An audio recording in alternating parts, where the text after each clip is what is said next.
Hi guys, welcome back to my channel. Welcome if you are new. My name is Heather. I'm a homeschooling mom of 3 kids, elementary, middle/high school, and high school age.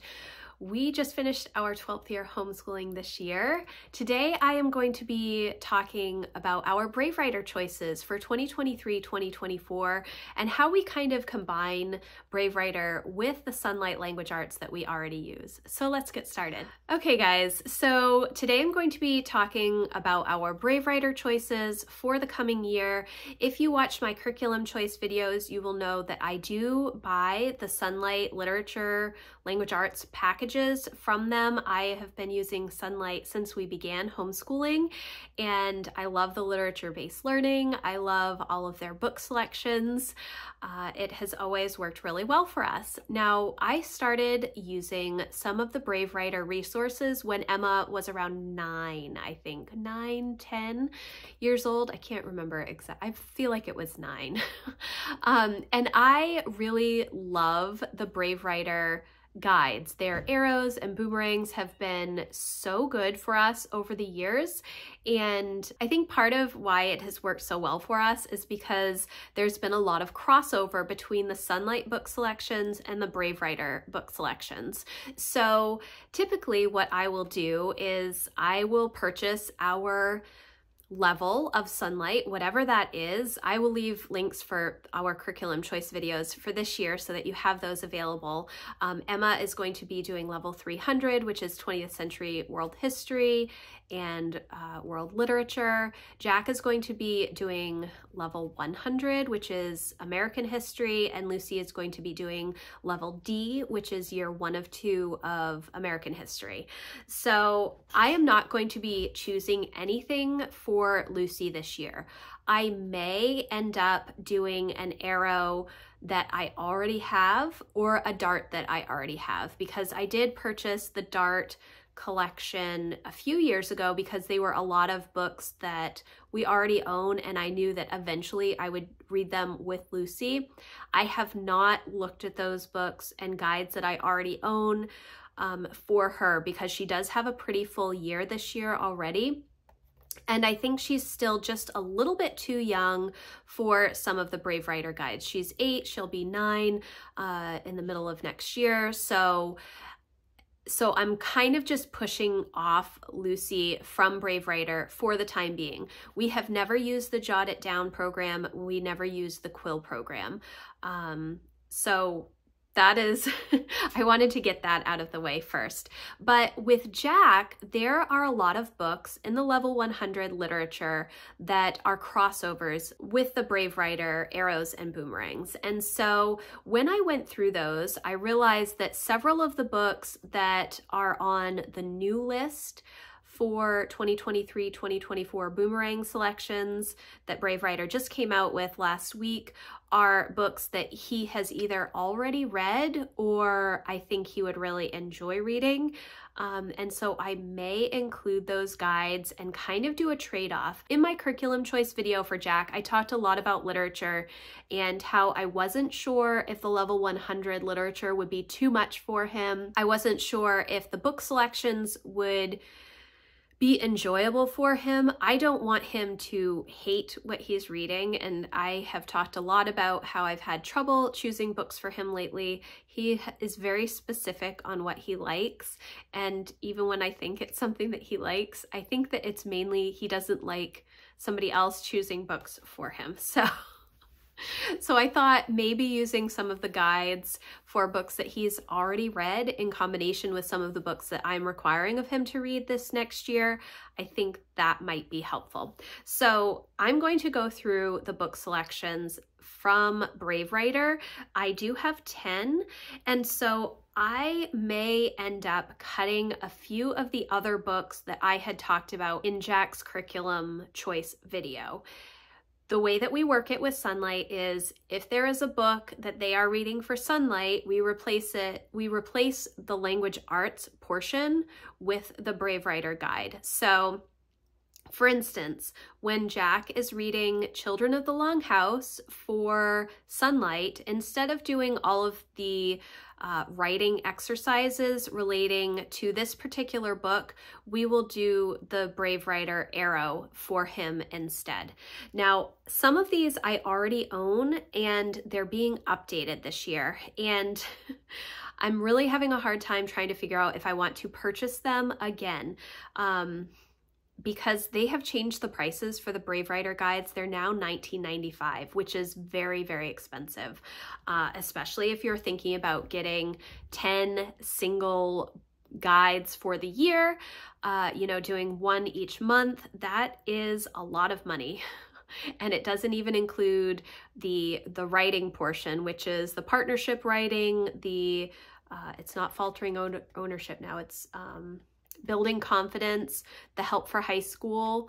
I already own all 3 of those programs, but if you don't, it's a significant chunk of change. Now, obviously, these guides you can use year after year with subsequent kids, so there is that. And some of these I do already own, like I said, and they are not being updated, so we will see. So the first one that I have is Great American Short Stories, and this is a boomerang. This came out a couple of years ago, and I do own this one, I believe. It focuses on 4 short stories from that book. There are many short stories in that book, and I thought that that would be a good one for him. The next book is Children of the Longhouse, which is actually an arrow, but it is part of the Level 100 freshman year English course through Sonlight. So we're going to be doing that. I have to look at the arrow. I do already own it. I want to just double check and see if there are any of the things in Sonlight Language Arts with Children of the Longhouse that I want to combine because it's an arrow and not a boomerang. The next book is Elijah of Buxton, and this is also an arrow. Then The Call of the Wild is a boomerang. To Kill a Mockingbird is a boomerang. Wrinkle in Time is a boomerang. And then these next 4 are part of the new 2023-2024 boomerang choices. The first 2 I already own, which are The Hunger Games and The Giver, but these are going to be updated, and the last time they were updated was years ago, but I do own them. So I have to kind of look and see if that's something that I want to replace or not. The next book is The War of the Worlds, which is also a boomerang. Well, these are all boomerangs. And then The Lightning Thief. Now, Jack has read The Hunger Games and The Lightning Thief, and because of that, I thought it might be fun to do those guides. I wouldn't require him to reread the books, but I think that it might be a little more engaging for him to do a couple of books that he has already read and really likes, to do the boomerang with that. So those are the 10 choices for my Brave Writer selections for 2023 and 2024. I do have a bunch of other books that Jack is going to be reading for history and for his English. I may swap out a couple of them just because The Giver and The War of the Worlds, he has not read those 2 books. So I might take a couple of the ones that I was kind of iffy on whether or not he would enjoy and replace them with these books. The only struggle that I have with Brave Writer and choosing some of the new books for the new year, the 2023-2024 year, is that they have a book that is released each month. So they are not just all available at the beginning of the year. You have to wait. So The Giver and The War of the Worlds and The Lightning Thief are much later in the year, and so I kind of have to adjust how things are. I did just get my level 100 instructor's guides, which I know I've talked about several times, not having those, and so I haven't felt like I could really get started on planning because I didn't have those guides in front of me. But now that I do, I'll be able to really sit down and figure out how I'm going to structure our year and where things are going to kind of fit in and what books I'm going to be doing on what months, etc. So those are all of the choices for Jack this year. Now for Emma, she's doing level 330, which is, I think it's 20th Century World literature, or it's just world literature, one of the two. I will have a link for her curriculum choice video in the description box. So for Emma's English, there was not a lot of crossover between Sonlight and Brave Writer this year. There were 3 on her Sonlight list that are part of Brave Writer. One is Cry the Beloved Country, which is a boomerang. The Wednesday Wars is another boomerang. Then the other book that is on Emma's list for Sonlight literature that also has a Brave Writer guide is The Great Gatsby, and that is a new slingshot. They just released 5 new slingshots this year. Those are only released every other month, so it's a little bit different. Now, the first slingshot of 2023-2024 for August is Jane Eyre, and Emma did read Jane Eyre last year, and we did a lot of great work with it, but I think that I do want to buy that guide and kind of start off our year with that slingshot, just to kind of give us an idea of what it's going to be like. Because of the 5 books that are listed for the slingshot this year, I want her to read all of them, so either this year or next year. So I'm going to purchase the slingshot, definitely. It's a little bit less expensive. I think it's $79 for the 5 if you get it in June, and then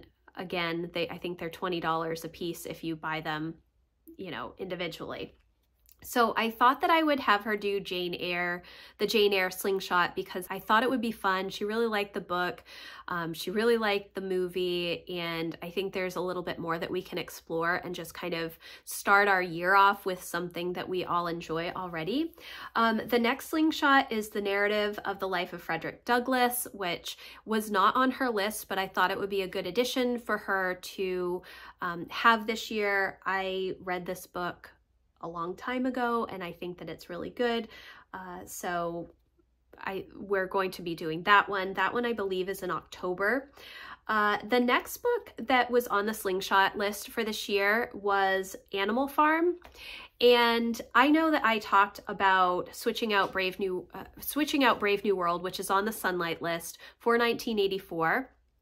And I know I got a lot of comments about that because of my choices, which is totally fine. But I thought I will have her read 1984. We'll read it together as a buddy read. But I thought that doing Animal Farm would be a good addition, and perhaps we will cut out 1984 and Brave New World until next year. And then just do Animal Farm, which is also very similar, and it's a little bit easier to read. But the fact that they have a slingshot with it, I think that it could be a really rich book to read with her and go through together. The next one is The Great Gatsby, which is also on her list. However, this is not going to be released, I don't think, until February, and she has The Great Gatsby.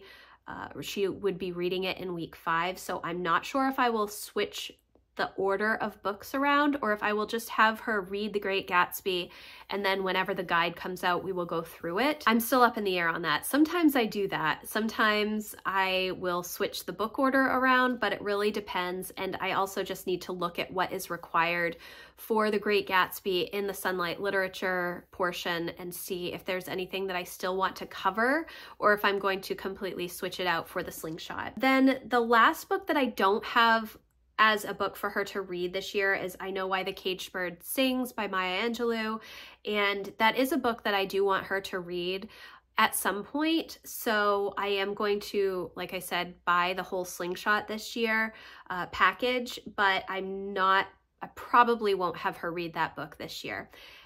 We will see as we're moving through the year if there is another book that she's just really not enjoying, and then I may switch it out for this one. But overall, I'm really excited about the Brave Writer choices this year. The Quill, the Dart, and the Arrow are not as interesting to me because I've had such a focus on like high school level English, and Lucy is not quite up to the Arrow stage yet. So we will see how it all goes. It is very easy, I think, to combine Brave Writer and to also use Sonlight Language Arts. I love Julie's method on teaching writing. Her book, The Brave Learner, is so encouraging. If you've not read it, I think it came out in 2017 or 2018.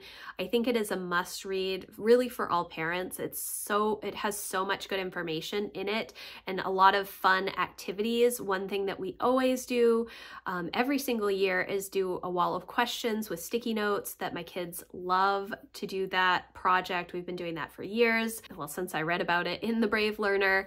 And I think that you can kind of pick and choose things that you like. Brave Writer is very laid back, and there isn't a whole lot of do this, then do this, then do this, then do this. It's much more fluid, whereas Sonlight has grids and this is what you're doing on the first day, and these are all of your questions, and then this is your mechanics practice, and these are your vocab words.